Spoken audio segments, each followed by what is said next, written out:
عالمی تنظیم صحت کے global centre for traditional medicine کے قیام کے لیے حیدرآباد میں موزوں اراضی الاٹ کرنے ریاستی حکومت سے مرکزی وزیر سیاحت کشن ریڈی کی درخواست کے چند ہفتوں بعد مرکزی کابینہ نے گجرات کے جام نگر میں اس مرکز کے قیام کی منظوری دے دی۔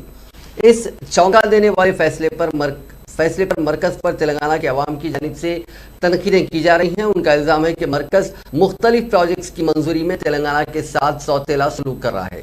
چیف منسٹر چندر شیکھر راؤ کے نام چند ہفتوں پہلے موسومہ مکتوب میں کشن ریڈی نے ان سے درخواست کی تھی کہ اس مرکز کے قیام کے لیے اراضی الاٹ کی جائے۔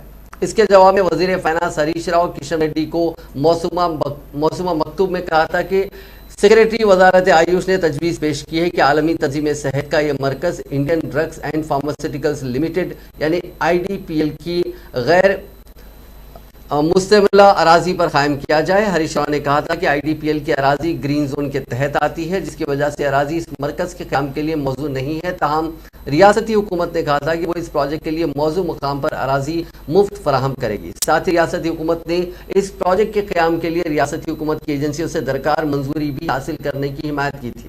تاہم مرکزی کابینہ نے ریاست کے عوام کے مفادات کے خلاف اس پروجیکٹ کے جام نگر میں قیام کا فیصلہ کیا۔ اس فیصلے پر انٹرنیٹ استعمال کرنے والے کئی افراد تنقیدیں کر رہے ہیں۔ تلنگانہ کے ساتھ مرکز نے پہلی مرتبہ امتیاز نہیں کیا۔ مرکزی حکومت نے حیدرآباد بنگلورو، حیدرآباد ونگل، حیدرآباد وجے واڑہ اور حیدرآباد ناگپور سے صنعتی راہداریوں کو الاٹ نہیں کیا۔ دفاعی راہداری کو اتر پردیش کے بندیل کھنڈ منتقل کر دیا گیا۔